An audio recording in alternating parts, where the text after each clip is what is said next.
Salamat ulit sa isang pribilehiyo na ipag-share ko ang salita ng Diyos. At marahil hindi maganda yung panahon, pero nandito tayo. At handang makinig at makita natin kung gaano ka-glorious ang araw na to. Dahil ito yung inaalala natin ang resurrection ni Christ sa araw na to. At bago tayo sana magsimula sa Sunday School, mag-pray muna po tayo. Ama na nasa langit, kami ulit ay nandito sa iglesia na to bilang isa sa mga mananampalataya, isa sa mga mananampalataya nyo, mga hinirang, naway tulungan nyo rin po ang inyong lingkod na ituro ang inyong salita. Tulungan nyo rin po ang inyong lingkod na maging maingat sa mga sinasabi niyang salita at ito yung salita ng Diyos na napaka-sensitibo at kailangan natin ng precision. Naway ingatan nyo rin ang inyong lingkod dahil ang pag-handle ng salita ng Diyos ay may kaakalik, merong consequence kapag nagkamali. At naway ang iglesia na to habang nakikinig ay ma-edify. At sa mga pupunta pa po sa simbahang ito, ingatan nyo po sila. Ito ay pinapanalangin ko sa pangalan ni Jesucristo. Amen.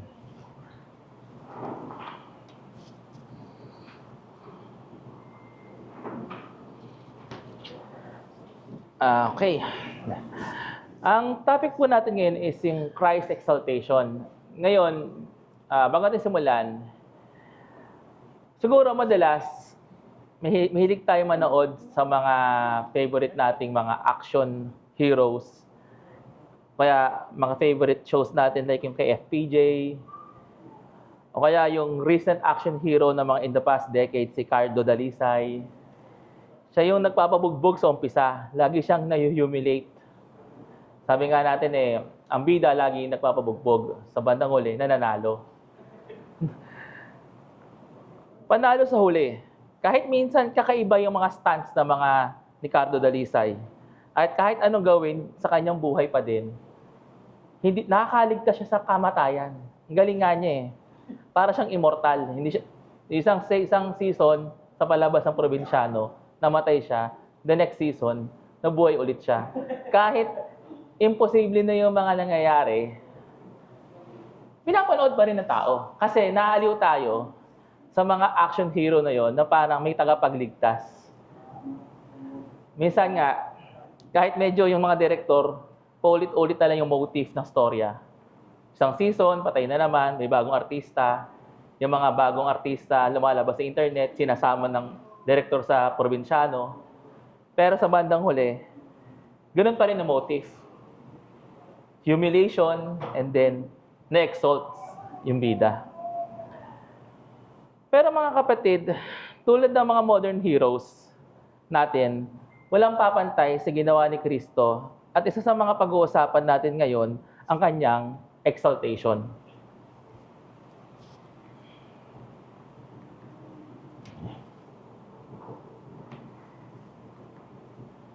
Ayan. Sabi nga ni Mark Jones, humiliation precedes exaltation. Both for Christ and for His people, His exaltation is not merely to leave this world. Jesus did not rise from the dead alone. He did not ascend alone, and He does not sit in glory alone. He took with Him into glory all His people upon His breast. Ulitin ko lang po, yung humiliation precedes exaltation, sabi nga ni Mark Jones, in other words, napahiya si Kristo muna, and then na-exalt. At hindi lang si Mark Jones ang nagsasabi nito. Sabi nga rin ni John Flavel, "Oh, what a change is this! Here he sweated, but there he sits. Here he groaned, but there he triumphs. Where he lay upon the ground, there he sits in the throne of glory." Sabi nga ni John Flavel, isa siyang Puritan, na si Kristo ay nasa trono ng glorious na sa trono ng Diyos, nasa kanan ni Yahweh. Ngayon, maganda tong panimula kasi ito yung magiging usapan natin na kung ano nga ba ang pwede natin sabihin sa exaltation.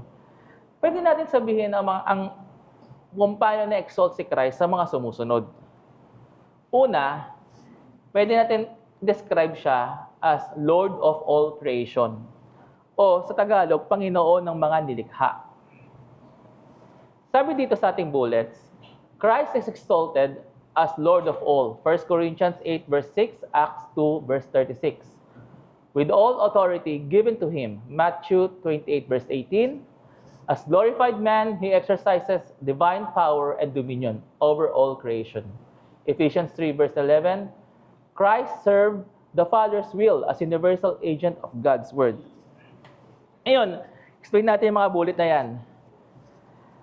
So Jesus Christ, through Him, sa pamamagitan ni Kristo, lahat ay under ng kanyang nilikha. Tulad na ng sinabi, yung glorified body ni Kristo, as God-man, meron siyang dominion over all creation. Through the church, wisdom of God made known to the rulers and authorities. Sabi nga ng Ephesians 3:11. Si Kristo din ang isang agent of Father's will. Sabi nga na main point ng Hebrews, ang huling salita ng Diyos ay ang kanyang anak na si Kristo. Kung babasahin niyo yung Hebrews 1 verse 2, yun yung pinaka-emphasis ng book ng Hebrews. Si Kristo na yung agent ng Father's will. Siya na yung revelation ng Ama. Ngayon, tingnan natin ulit sa isang point. Ngayon mga kapatid, tingnan din natin sa story ng Biblia sa Lumang Tipan. Sa mga kilalang personalidad sa Lumang Tipan, tulad ng mga bagay na parang foreshadow ni Christ. O anino lamang na inaasahan, nagpapakita sa realidad na nasa New Testament. Una, the first Adam failed dominion. Genesis 1 verse 28, Psalm 8. Yet Christ fulfilled what was last Adam failed through obedience. Romans 5 verse 18. David's throne becomes eternal in Christ, the true King of glory. Psalm 110 verse 1. Creation, new creation. Christ's lordship marks dawn of the new creation. John 1 verse 1, Colossians 1:20. Una, sa ating mga tinitingnan niya mga foreshadow sa Old Testament, si Kristo ay parang si Adan. Marahil narinig na natin to sa mga preaching. Natupad ang totoong intensyon ng Panginoon sa paglikha ng tao. Gusto kasi nung nasa Eden pa, ang gusto ng Diyos, ang mga tao ay kawangis niya. So God created mankind in His own image. Genesis 1 verse 28. Sa pamamagitan ng imahe ng Diyos, gusto niya ang mga tao nung nilikha niya, kasama niya maghari sa creation. Si Adan at Eva, para siyang representative niya, para silang vice-regents. Pero, na hindi natupad ni Adan yun. To think si Adan, he need to work in the garden o magtatrabaho siya sa garden, sabi nga sa Genesis 2. Pero dahil sa kasalanan, hindi natupad yun. Pero sa Kristo, natupad to sa pagiging masunurin niya. Dahil sa matuwid ng isa, tao, lahat ay may tuturing matuwid. Sabi nga sa Romans 5 verse 18. Pangalawa, yung David's throne, sa trono ni David, ito yung pinangako na trono ni Yahweh kay David. Natupad ito ganap kay Kristo. Sinabi nga sa Psalm 110 verse 1, sabi ni Yahweh, sa aking Panginoon, maupo ka sa kanan ko. Si Kristo rin ang nag-inaugurate ng new creation. Kapag sinabi ng new creation, bagong nilikha.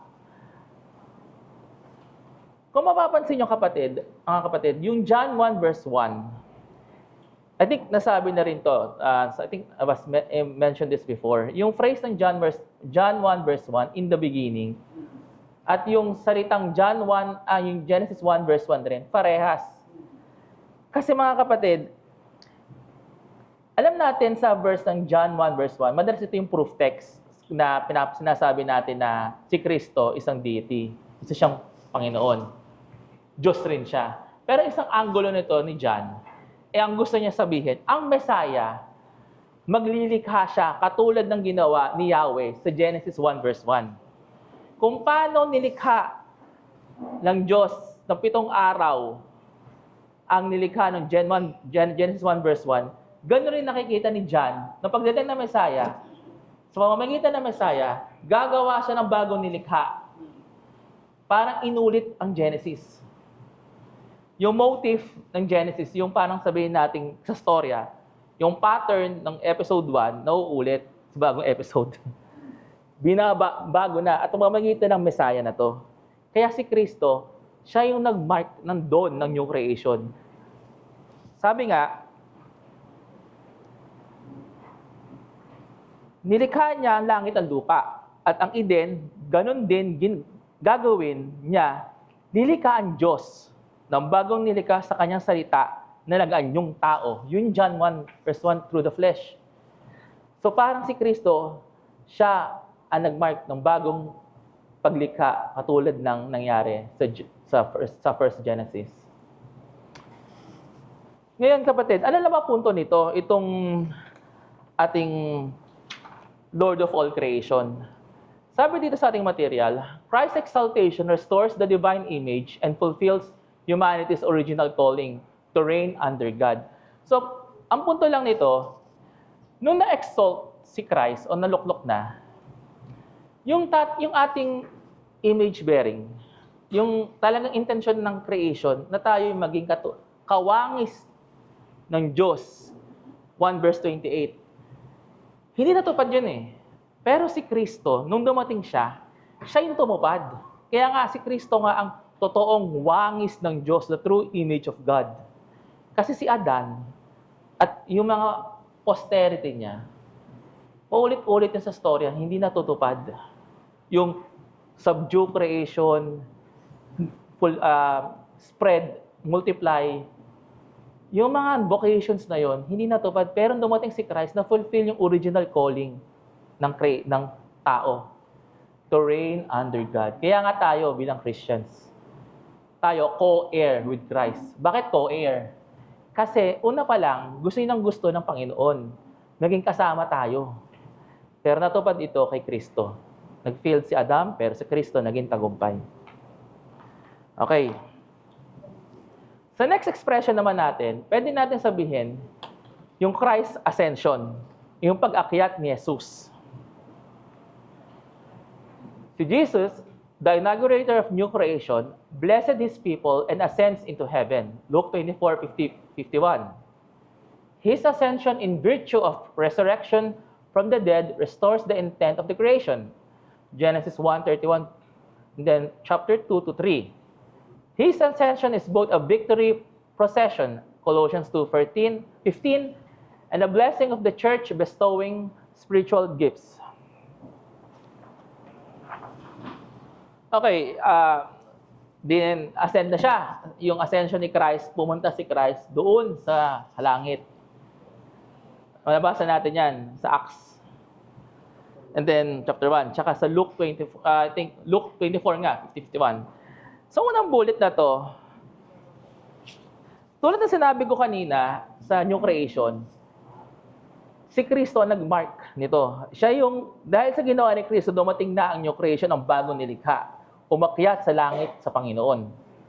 Pangalawa, yung pag-akyat ni Kristo, dahil sa kanyang resurrection, ibinalik niya ang totoong intention ng creation. Similar din sa in-express ko kanina. Yung image of God na ibalik sa atin.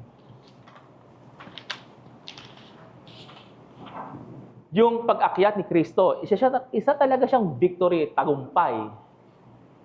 At lumaganap ang spiritual gifts. Mapansin niyo mga kapatid, itong spiritual gifts na to, sabi sa 1 Corinthians 12 verse 28, naglagay ng iglesia una ng mga apostol, ng mga propeta, at ikatlo ng mga guro. Marami po yan. So, dahil nga nag-akyat nga si Kristo, pagkatapos noon, yung Pentecost, nagbigay siya ng mga, sabi nga as promise, darating yung helper. Siya maging advocate niya. Tapos, kasama yung mga blessings noon and gifts, yung karismata. Marami po yan. Marami pong gift yan. Although may mga, katulad ng last time, napag-usapan yan, kasama yan sa naging nangyaring blessing.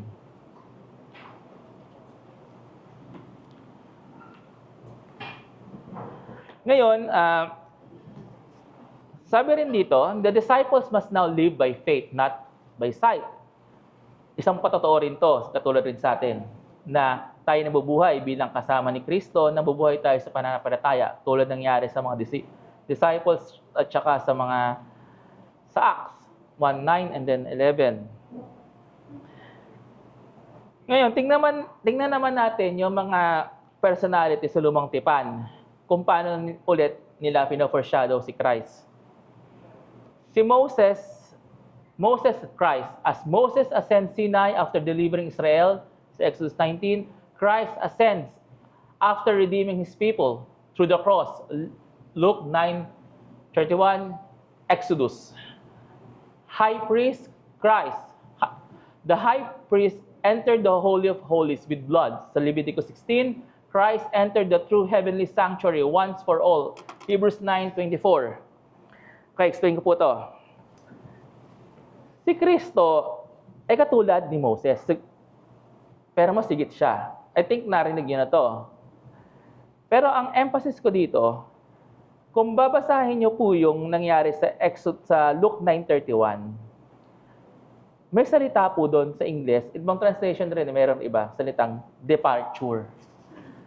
At maraming biblical scholars nagsasabi, yung departure na yun, konektado doon sa Exodus event. At ito yung pinag-uusapan ni Kristo, Moses at Elijah sa Luke 28, yung transfiguration. Nung nag-uusap sila sa Luke 28, may part nun, talaga, pag-uusapan yung Exodus ni Kristo na gagawin. Kung paano niya ililigtas ulit ang kanyang mga hinirang Israel. Pero dito, konektado sa Exodus 19. Bakit? Kasi nga, tulad ni ginawa ni Moses na niligtas niya ang mga Israelita doon sa clutches ng Pharaoh. Niligtas nila.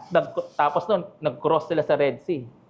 And then, pumunta sa Sinai. Ganon rin si Kristo, iniligtas, kung paano yan niligtas sa resurrection ng tao, ang kanyang mga hinirang, magde-depart rin siya. Dahil sa nagawa nangyari sa cross, magde-depart siya. Doon siya. Mag-a-ascend rin siya. So lumalabas, para siyang si Moses, gagawin na naman niya ulit ang katulad na nangyayari sa Exodus. Ang tinatawag na karamihan, New Exodus. Si Kristo rin ang high priest natin. Sa Leviticus 16, kasi, mapapansin nyo, kung may oras kayo, basahin nyo buong chapter. Alam naman natin yung story doon na yung mga pare, pumapasok sa holy place, nag-o-offer sila ng mga sing offering. Ito nga yung naging pattern nga ng Day of Atonement. Pero si Kristo, sarili niyang dugo. Kaya siya nakapasok na most holy place, ang luklukan ng Diyos sa langit. So yung kanya ascension, parang katulad na nangyari sa mga Levites noon. Pumunta sa Holy of Holies, pero si Kristo, mas better. Kasi so pinaka luklukan ng Diyos sa kalangitan.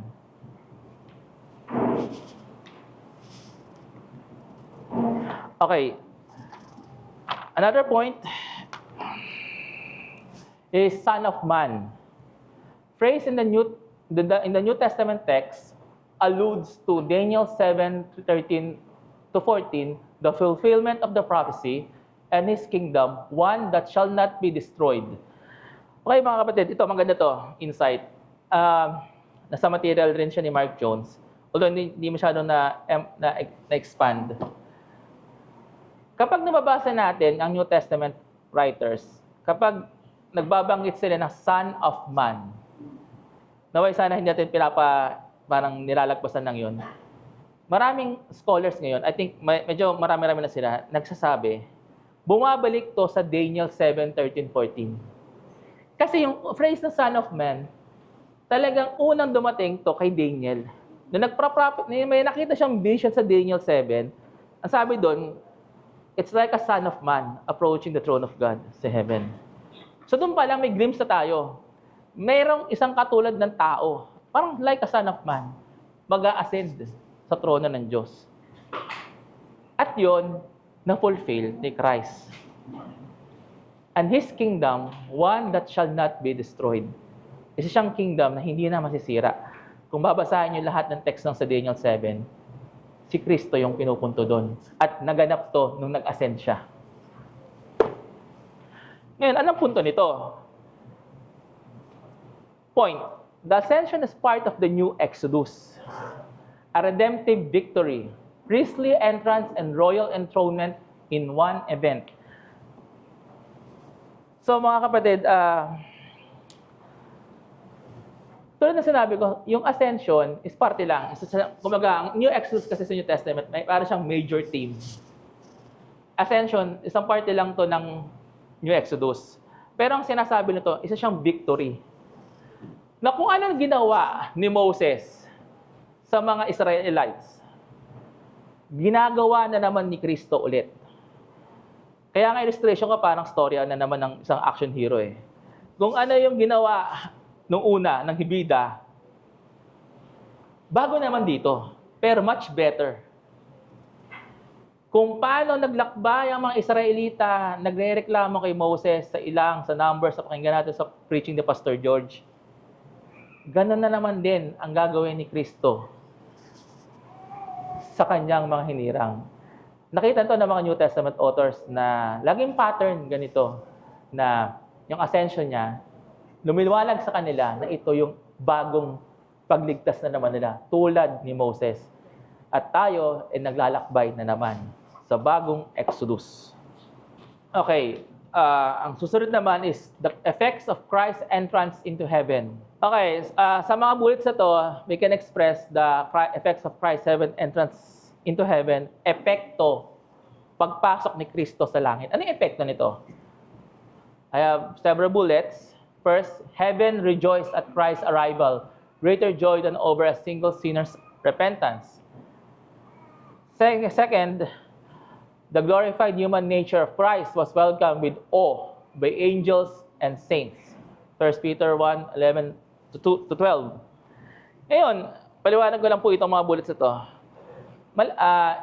Alam naman natin, talagang nag-rejoice ang langit. Nagalak sa pagdating ni Kristo. Kung babasahin yung Revelations, meron pa nga sila doon nagpo-prostrate dahil dumating na ang hinihintay nilang tagapagligtas. Maraming expression sa Revelations na they are prostrating in the Son of God. Sinasamba nila. And the glorified human nature ni Christ, ang anghel at santo nagalak nung nakita nilang glorified body ni Kristo. Patotohanan ng una, ang mga pagbabata ni Kristo at ang mga kaluwalhatian hahalili sa mga ito. Sabi nga doon sa 1 Peter 1:11-12. And then the next bullet, Christ's entrance reconciled heaven and earth, fulfilling the uniting purpose of God. The Father received the Son with joy and exalted Him to glory. 1 Timothy 3:16. The Spirit sending continue Christ's ministry from heaven. John 16:7. Heaven's glory was made fuller through Christ's entrance. His presence perfects the sanctuary of God. Si Kristo, pinagkasundo niya ang langit at lupa ayon sa layunin ng Ama. Sinabi rin ng Ephesians 1:10, titipunin ang lahat ng nilikha sa langit at sa lupa, ipapasa ilalim ang mga ito kay Kristo. So, yung reconciling heaven and earth, kung mapansin yung Lord's Prayer na, let your will be done on earth as it was in heaven. It's a prayer na nangyayari.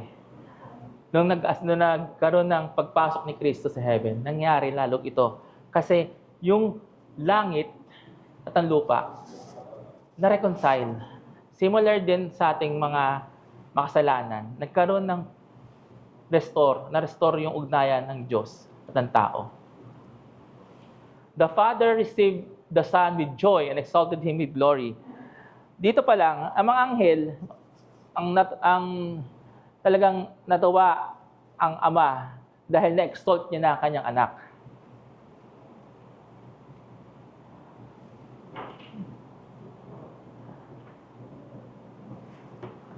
And itong glory ng heaven, mas lalo siyang naging mas fuller or mas lalong yung dwelling ng Diyos, lalong mas nag-radiant yung glory nung pagpasok ni Christ.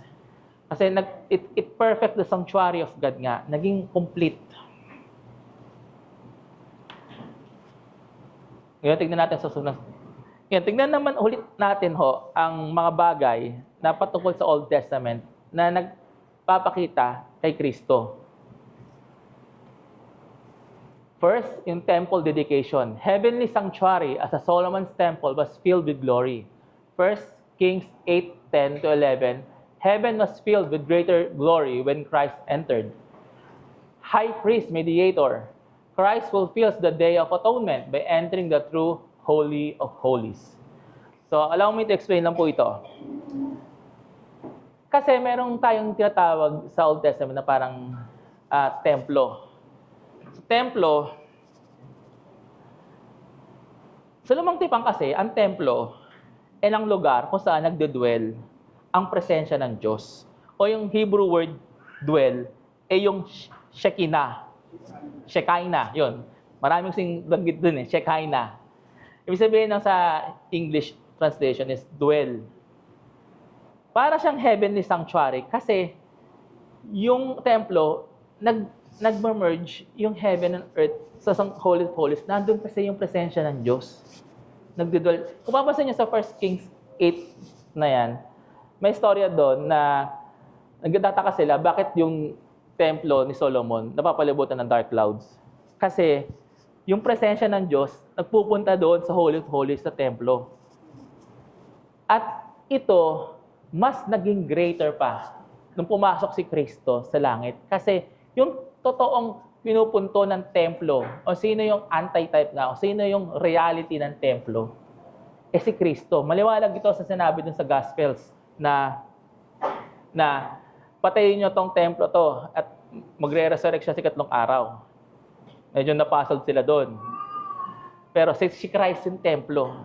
Pagpasok niya sa langit, natural, mas nag-glorified ng langit. Kasi nga, mas naging ganap yung templo na foreshadow lang ng panahon ni Solomon. Siya rin ang high priest at nating mediator. Sa Hebrews 9 verse 12 kasi, basahin natin muna sa mga Levitical priesthood. May Day of Atonement kasi hanggang ngayon, sinasariwa pa rin ng bayan ng Israel o yung modern Israel ang Day of Atonement. Ito kasi yung parang celebration nila na kung saan yung high priest, I think is every year yata yun, may mag-aalay ng isang sin offering para sa mga bayan ng Israel. At inuulit-ulit to every year. Pero kay Kristo, sabi nga sa Hebrews 9:12, minsan lamang pumasok si Kristo sa dakong kabanal-banalan. At ito'y sapat na. Hindi dugo ng mga kambing at guya ang kanyang inahandog, kundi ang sarili niyang dugo upang magkaroon tayo ng walang hanggang kaligtasan. Natupad ang Day of Atonement. Talagang atonement talaga. Hindi na siya paulit-ulit na ginagawa ng high priest dati ng ancient Israel. Naging ganap ang ating kaligtasan dahil dito. Meron tayong saserdote na nakapasok sa langit at dahil doon, meron na tayong tiyak na kaligtasan. Ngayon, anong punto lang nito kapatid? Christ's entrance transforms heaven into eternal dwelling of reconciled humanity and God's glory. So, Yung pagpasok ni Kristo talaga sa langit, para siyang talagang maganda yung example ng yung templo eh. Talagang kung siya ang templo, therefore kapag siya ang dwelling place ng Diyos, pagpasok niya sa heaven, lalong naging ganap. Yung parang nagkaroon pang mas glorified yung nangyari sa mas glorious. Mas glorious, very spectacular or nag-reconcile. Ito magandang part. Nag-reconcile talaga ang humanity at saka yung God's glory. Nagsama na. Ito yung inaasahan rin ng mga tao sa Old Testament, lalo na yung mga high priest. Kasi minsan, mapapansin nyo sa Old Testament, meron silang parang meron silang longing na hanggang kailan to. Dahil kay Kristo, naganap at natapos.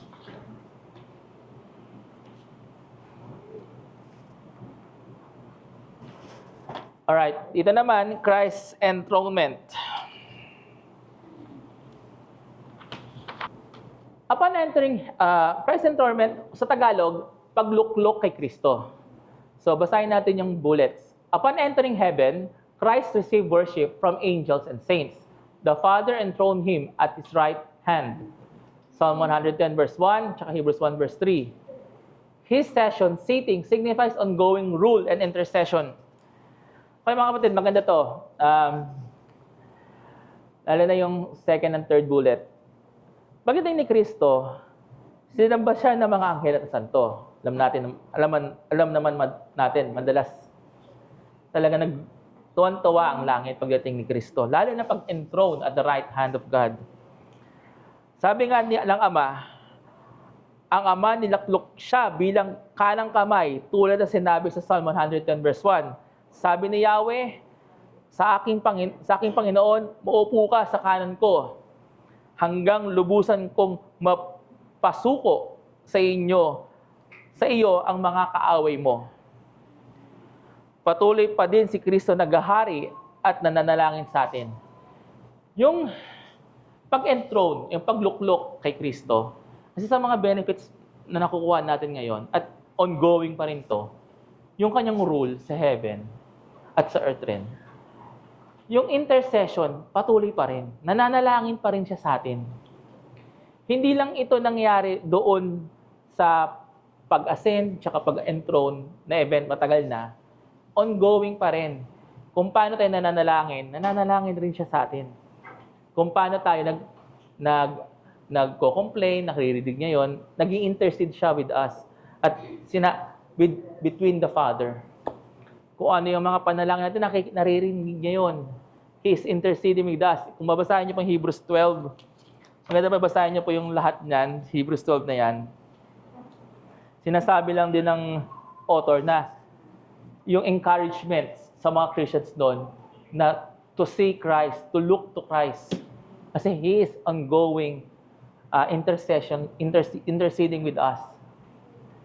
At isang magandang comfort siya na bawat hinaing natin, napapakinggan bilang mga Kristiyano.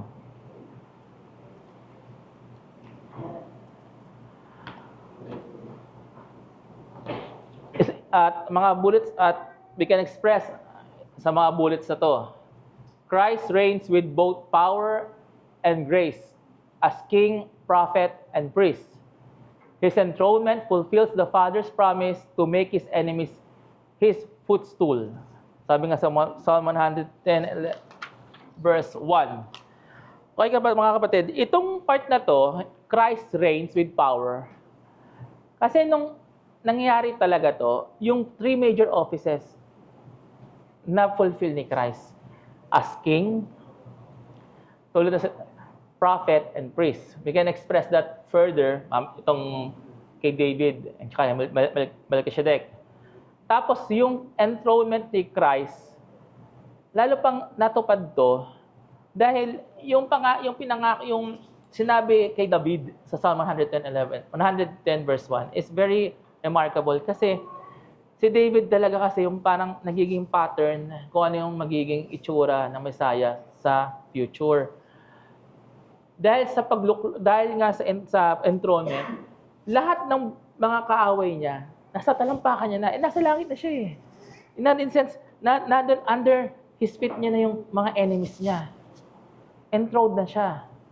So in this way, makikita niyo doon yung power ni Christ as the true David. Ngayon, tingnan natin naman sa mga Old Testament kung paano tinitingnan ng Old Testament si Christ, kung paano nakikita ng mga tao, or kung paano sinasabi ng Old Testament yung mga foreshadows ni Christ. Una, the promise to David finds ultimate reality in Christ's everlasting reign. 2 Samuel 7:13-16. Melchizedek, Christ, the mysterious king priest of Salem, prefigures Christ, eternal priest king. Hebrews 7:1-3. Okay, tulad na sinabi ko kanina, yung office niya, king, prophet, and priest. Ayan. Ito na yung pattern. Si David, alam natin hari siya, di ba? Yung may pinangako si Yahweh kay David sa kanyang tipan, na kanyang linya ni David, magiging nanggagaling ang Messiah doon as a king. Kung babasahin niyo pa further, sa mga luma pang nangyayari sa lumang tipan, I think yung prophecy ni Moses, yung Judah talaga, yung Judah, ng tribe ng Judah, doon nanggagaling talaga Messiah. Tapos si David, galing sa Judah rin tribe ni Judah, at yung kanyang linya, magkakaroon ng Messiah na kaharian na everlasting reign. Natupad do kay Kristo. At kung papansin niyo, konektado rin to sa Daniel 7:13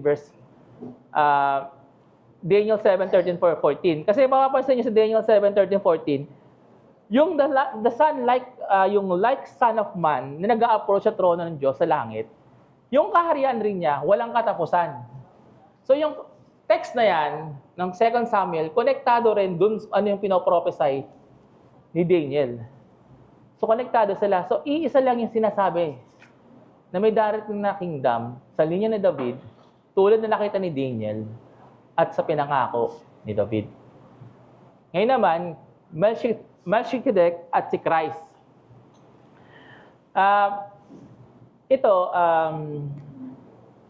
Kaya si Kristo, ang linya ng Kristo sa pagiging high priest o sacerdote, kay Melchizedek. Kasi siyang king priest. Sa Old Testament, ano natin storya na encounter ni Abraham si Melchizedek sa Salem, di ba? Siyang king priest. Yung mga ginagawa ni Melchizedek doon is parang ginagawa ng mga Levite. Una, nung wala pa yung mga Levitical priesthood. Tapos, yan. Sorry. Sinort out ko lang. Sorry.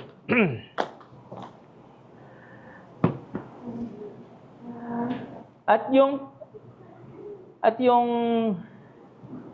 sinasabi doon sa text ng Hebrews 7, kaya siya napunta sa linya ni Melchizedek kasi hindi pa pwede ang Levitical priesthood maging hari.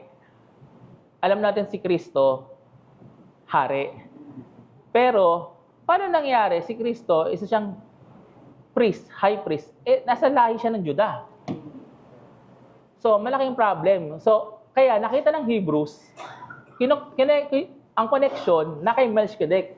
Kasi, hindi pa pwede dumaan sa Levitical priesthood ang lahi niya kasi sa Judah siya at lahi ng Judah yon. Bawal ang maging priest ang king. So, dahil doon, nakita ng connection na kay Melchizedek yung linya niya. At kaya si Kristo ay isang better Melchizedek, the high priest sacerdote, ayon sa linya ni Melchizedek, hindi sa mga Levites. Tapos naman, okay, si Kristo naman, isang propeta. Basahin ko lang po yung mga bullets. Christ as prophet, Christ sends the Spirit to teach His church. John 14:26, Acts 2. Throne of Zion, throne of heaven, earthly Zion points to the heavenly throne from which Christ reigns. Ito naman po, sa Old Testament rin na naman, si Kristo, isa siyang propeta rin. Yung mga prophets sa Old Testament, prefigures Christ. Kasi, di ba, sa Old Testament, ang mga propeta, lagi nila sinasabi, "Thus says the Lord." Yung phrase na yon. Kasi, every time pag may sinasabi si Yahweh sa bayan niyang Israel, dumadaan siya sa prophet. Si Moses, prophet rin siya. Every time may inuutos si Yahweh dun sa Numbers o kaya sa mga gusto niyang gawin, dumadaan siya sa prophet. At si Kristo naman, naging mas lalong better prophet kasi tinuturuan niya ngayon ang bagong people of God, which is the church. Tinuturo niya ang church na mga kasama doon, yung mga gifts niya, and then yung mga revelations na kung ano yung sinasabi sa Old Testament, siya yung tinutukoy doon. At yun yung pangaparaan ni Kristo. At kaya pinapakita niya na better prophet. Kasi kung si Moses, kung siya yung greater Moses, siya rin ang greater prophet. Kasi si Moses, office rin, isang prophet. So, therefore, Christ is a better prophet as well. Ito naman, throne of Zion, throne of heaven. Kapag sa Old Testament kasi, sinasabi yung Zion, laging itong patungkol sa lugar na kung saan nagluluklok ang paghahari ng Diyos. Marami tayong nakitang phrase doon Zion. Kapag binanggit yon, kung saan nagluluklok, nagdudwell ang Diyos, Zion yun. Ang kanyang presensya ay isa lamang foreshadow sa Old Testament. Ngayon sa Bagong Tipan, naging realidad to kasi kung nasa ng presensya ng Diyos, nandun siya, which is na kay Christ.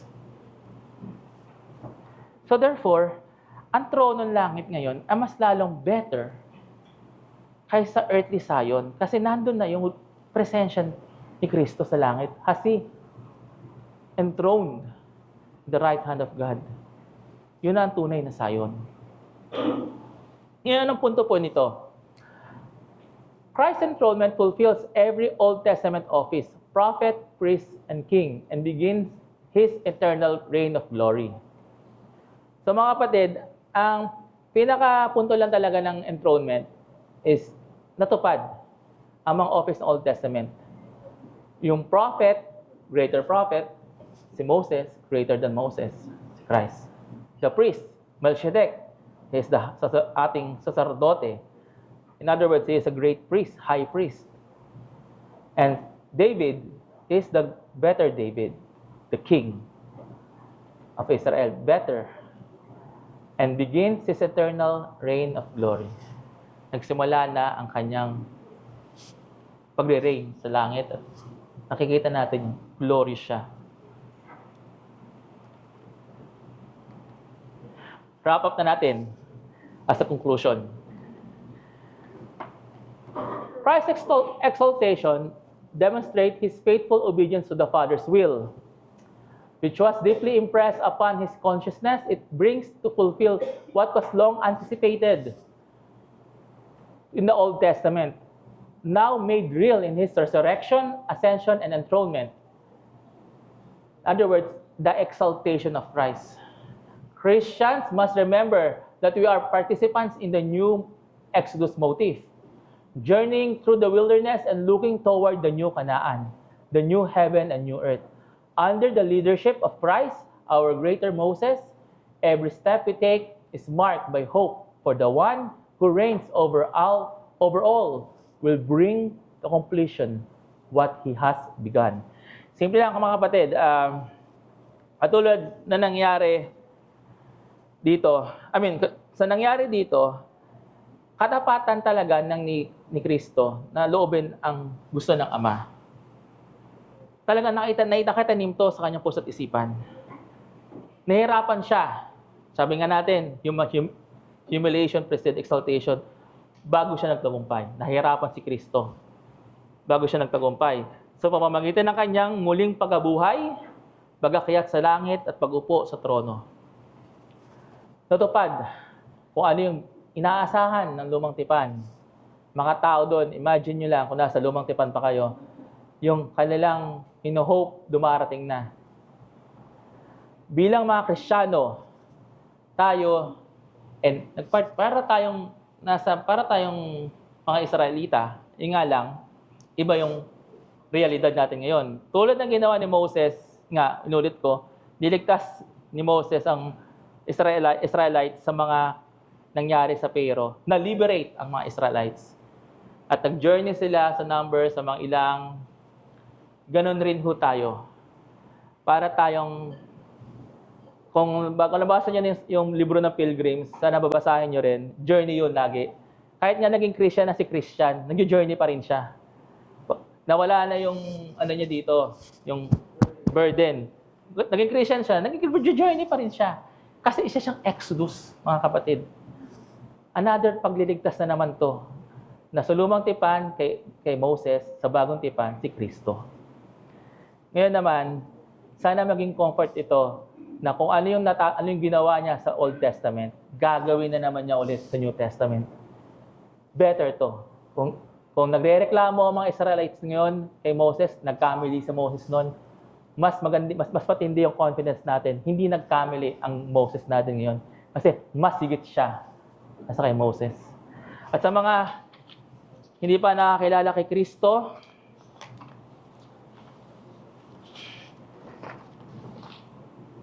halina, come to Christ sa mga unbelievers. Kung may mga unbelievers pa rin dito, hindi pa rin niniwala kay Kristo, halina kay Kristo. Noong nilikha ng Diyos ang tao, layunin niya na maging kawangis niya ang sangkatauhan upang makasama niya at maging kinatawan niya sa mundo. Ngunit nabigo ito dahil sa kasalanan. Subalit si Kristo ang tumupad at nagpanumbalik ng tunay na wangis ng Diyos sa tao. At ibinalik din niya ang nawalang ugnayan ng tao at sa Diyos. Come to Christ. Ayun lang naman po mga kapatid. Thank you.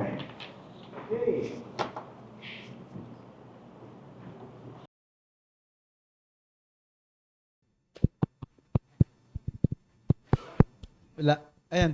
Salamat Jen. So sana pinakinggan niyo maigi yung pagtuturo ni Genesis kasi kung papapansin niyo medyo sinamarize niya ng husto yung patungkol sa chapter about Christ's exaltation para hindi masyado kung tutuusin bawat linya ng sinasabi niya, mapapansin natin na pwedeng isang session Pero maganda yung mga presentation sa atin ngayon, patungkol sa exaltation ng Panginoong Kristo. So siguro ang isa sa mga tanong, Jen, bakit nga ba hindi masyadong nabibigyan ng emphasis sa panahon natin ngayon yung pag-akyat ni Kristo sa langit? Kasi madalas ang nabibigyan natin ng emphasis yung kamatayan niya, tapos yung kanyang muling pagkabuhay, resurrection, pero yung ascension, very rare. Very rare na minsan bihira lang din tayo nakakarinig ng mga preaching about ascension ni Jesus.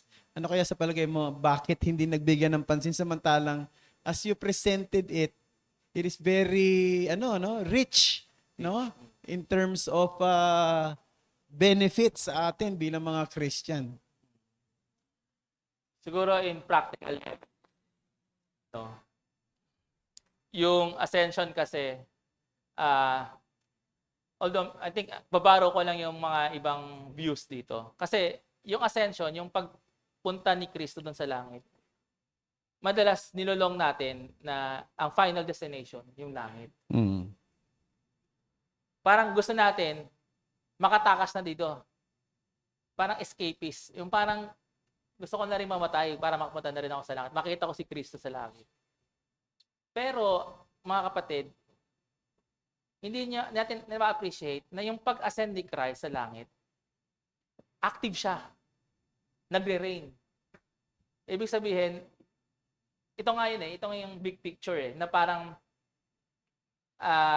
konektado to sa nangyari sa Old Testament na Exodus Kung si Moses kasama ng mga Israelita sa lupa, si Kristo kasama naman natin naglalakbay, nasa langit. So, yung journey natin, hindi tayo nagsosolo. Kasama natin parang isang leader na nagpunta sa numbers, parang numbers na nahihirapan yung mga Israel, dami ng reklamo, tapos si Moses lagi nilang parang nirereklamuhan. Ngayon, ganun rin. Pero yung nga lang, mas glorious to dahil yung active na active ang presensya ng Diyos pa rin sa atin kahit nasa langit siya. Hindi yung parang nananalangin tayo, ayoko na dito sa ang hirap ng paglalakbay na to, mamamatay na lang ako. Escape ko na dito. Punta na ako sa langit. Pero hindi natin alam, ang final talaga na pinapangako ni Kristo, yung consummation niya, parang Kanaan. Pero bagong langit at bagong lupa siya. Kasi may resurrection from the dead eh. So, yung final talagang hope talaga natin, dapat nasa final state, sabi nga sa systematic. Meron kasi intermediate pati final state eh. Kung saan, yung may glorious body na yung tayo. Katulad na nangyari kay Kristo, mag-glorify din tayo. Madalas na emphasis kasi, gusto ko na mag-escape sa journey na to. Itong pilgrims na to. Escape na ako para hindi na ako mahirapan. Sino nga naman kasing... Kaya maganda basahin yung Pilgrim's Book eh. Kasi nga, doon mo appreciate na journey ang Christianity. Hindi siya yung parang, gay Christian ka na, escape na ako, alis na ako dito. Gusto ko na makita si Christ sa langit. Kasi nag-ascend na siya eh. Gusto ko siya makikita. Pero hindi din natin na-appreciate. Kahit nandun siya, nag-i-intercede siya. Nakikinig siya sa atin sa mga panalangin. Para tayong may kasamang leader din. Katulad ni Moses. Yun. Maraming salamat. Napakagandang paliwanag nun, ano? Yun sa patungkol sa ginagawa ni Jesus. Is he still actively involved sa buhay natin? Kung papaanong si Moses actively involved sa buhay ng mga Israelita while in journey to the promised land. Jesus is also actively involved to us. No? Ang isang matindi lang, sabi, mas better because, di ba, He is praying for us. The one who is praying for us is God Himself. No? The God Himself praying in behalf of His people. So, medyo mahirap intindihin yan, pero napakaganda nung yung so yung journey natin mas safe. No, kaysa doon sa journey ng mga Israel. Kasi alam nyo, si Moses napupundi rin eh. Di ba napansin nyo yung mga pagka nagwawala na yung mga Israelita, bandang huli gusto niya ng magalit na rin eh. Pero si Jesus hindi siya ganun. He is a gentle Savior, no? So salamat sa Panginoong Jesucristo. Meron pa kayong gustong itanong? Sige, Aris. Sige.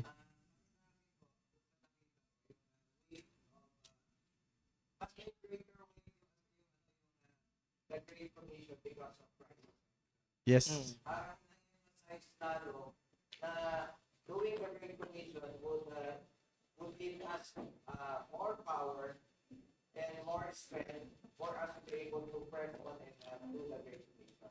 Right. Maraming salamat. Totoo yun, mga kapatid. And anong sinabi doon sa Christ Commission? Lo, I am with you always unto the ends of the earth. Di ba? So, mas glorious. Kasi, hindi naman ang umalis lang sa atin yung katawan ni Kristo, pero yung kanyang presence kasama natin while doing the Great Commission. One more thing na gusto ko makita natin. Ay, Billy, meron kang gusto sabihin? Sige, Bill. Age of 7, Ano mo, mag-microphone age ka of bro. 7 o 10 o 50, 60, pag namatay ba ang bawat tao ay may changes na Halimbawa, namatay ka 50 years old, pag namatay ka di so, kasi di ba si Christ sanggol, So, halimbawa, namatay ka, Bill, ganyan ba sa edad mong yan? O yung bata ka, nung teenager, poging-pogi kang kamukha nga ni Johnny Wilson. Ayan, yan. Sige. Kasi kung naalala ko, yung kung ano yung itsura natin upon the resurrection, parang lalo na sa Revelations na parang exact kung katulad kung ano na iwanan natin, kung 1970s, ganun yung itsura mo. Tapos dumating si Cristo ng 2030, kung tumanda rin ba tayo, kung lumugod, nagkaroon yung wrinkles. Medyo wala akong biblical data dun eh. Ikaw, Pastor. Well, tama naman yung sabi ni Jen, ano? Wala namang malinaw sa Bible patungkol doon, Bill. Eh. Pero itong isang gusto kong sabihin, and I think this is not the original from me. This is from Pastor Noel Espinosa. Sabi niya, pag dando na tayo sa piling ng Panginoon, sabi niya, lalo na sa new heavens and new earth, we will be in the best of our humanity. Kasi it is very very difficult to to assess what's the best of your humanity right now. 'Di ba? Wala. Oh. Kasi tayo when binibase natin ang tingin natin sa itsura, 'di ba? Tanda na niya. Bata pa siya. Pangit na siya. Ganun. Ganyan tayo tumingin bilang makasalanan.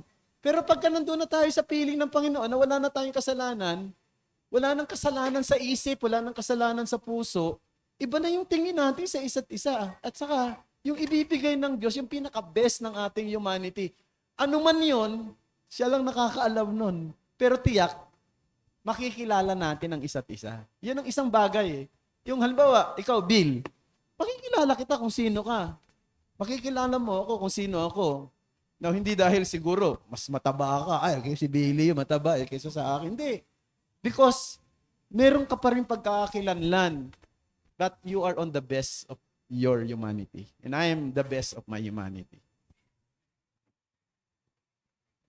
Okay, meron pa. Sige. Yes, Ate Banji.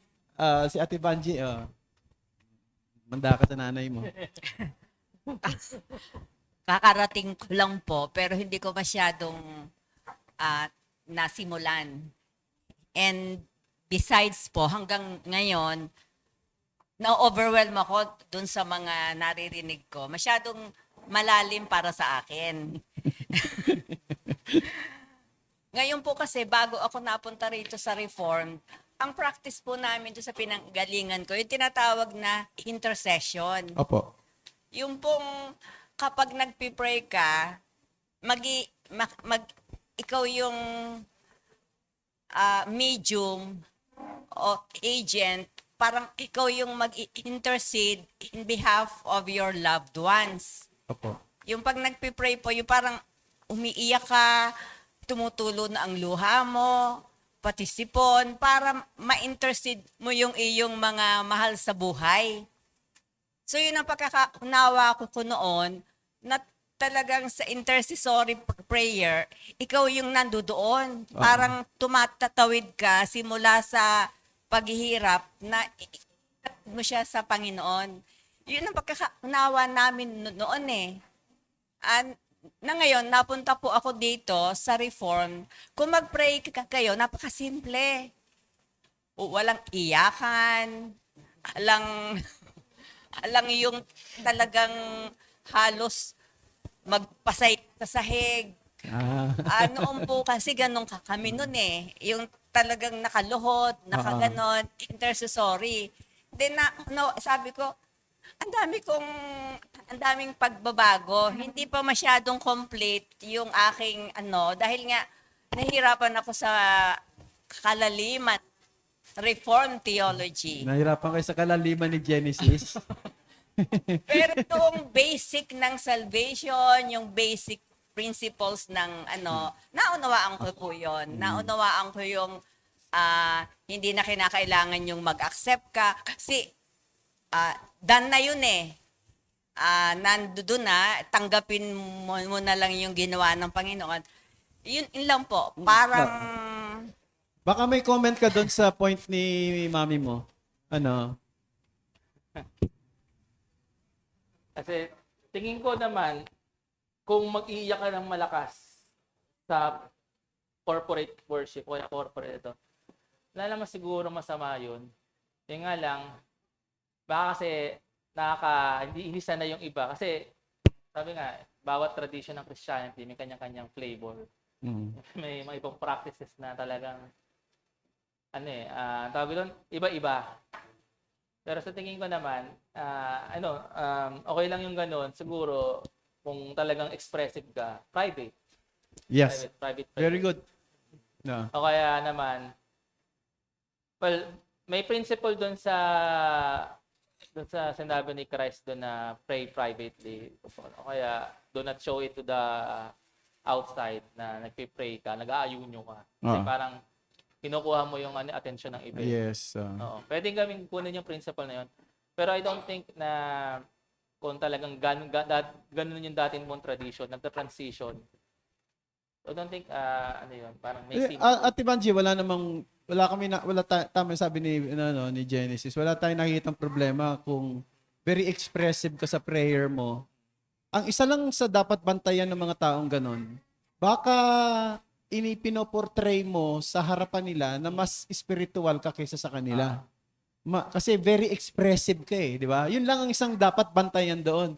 Kasi sabi ni Jesus Christ nga, doon sa Matthew chapter 6, kung magpe-pray nga kayo, di ba? Wag yung katulad ng ginagawa ng mga Pharisees, no? Ng mga damit, parang pinapakita nila, lupasay sila, just to show to the people that they are very spiritual than them. No, that's the thing that we have to, di ba? We have to be careful. Kasi everybody has the tendency na mag-show off Kahit sa spiritual aspect niya na ipakita niya. 'Di ba yung I remember when nagpunta kami sa prayer mountain nung araw. Doon talagang usong-uso kasi yung talaga nagpa-fasting, Talagang dinidisplay nila yung kung gaano sila nagpa-fasting. To the point na sasabihin pa nga nila, mga kapatid, nagte-testimony pa. Salamat sa Diyos, nakaka-15 araw na ako na hindi ko makain. Amen po ba? I mean, not something to show off. No? If you're doing that, dapat ginagawa mo yan ng walang kayabangan. Kasi wala rin kabuluhan yan kung may kayabangan yan. Na pwede rin namang ginagawa yun ng iba na hindi naman sila nagyayabang. Yun nga yung isang bagay na dapat bantayan. Kaya nga sabi, mas better pa nga kung medyo expressive ka, gusto mong umiyak sa panalangin, gusto mong talagang maglupasay, masok ka sa loob ng kwarto mo. At least hindi ka makadistract sa iba, no? At gawin mo yon sa harapan ng Panginoon, maganda yon. Yan. At siguro isa pa, gusto ko lang banggitin, mga kapatid, napakaganda nung presentation kanina ni Genesis patungkol sa new creation. Ulitin ko lang kasi madalas nating ginagawa na yung new creation ay isang subjective experience. Pinakita ni Genesis kanina doon sa kanyang presentation na yung new creation is something that Jesus brought in this world nung dumating siya rito sa mundo. Dinala niya ang isang bagong nilikha. Kasi minsan ang tingin natin sa new creation, ako. Tingnan niyo ako, bagong nilalang na ako. Yung tanong ko, bago ka nga talaga ba? Tingnan mo sarili mo kung bago ka nga talaga. Bakit ganyan ka pa rin mag-isip? Ganyan ka pa rin magalit? Ganyan ka pa rin di ba?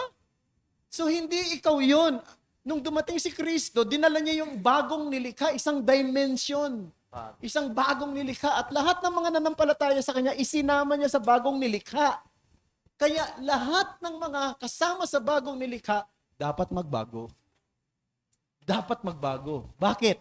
Sapagkat kasama na sila sa bagong nilikha ni Jesus. Yun yung pattern na sinabi niya, Genesis chapter 1 verse 1, and then John chapter 1 verse 1, may motive siyang sinusunod.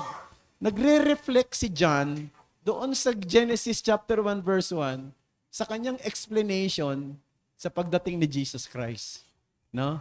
Na dinala niya rito ang isang bagong nilikha. Kaya pagka sinabi doon sa 2 Corinthians 5:17, if anyone is in Christ, tandaan nyo, sa wikang Griego, walang pronoun na he doon. Yung, di ba ngayon, if anyone is in Christ, he is a new creation. Wala yung pronoun na he. Dapat ang basa doon, if anyone is in Christ, a new creation. The point is, it is not subjective, it is objective.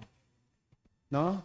So tayo, kasi creation ang pinag-uusapan. Pag sinabing creation, hindi ikaw yun. Creation lang. Kasama ka lang sa creation, di ba? In the beginning, God created the heavens and the earth. Kaya it is very profound yung presentation kanina sa atin. Napakaganda. Well, tuloy naman natin sa susunod. Ano? Maraming salamat, Jen. Thank you very much.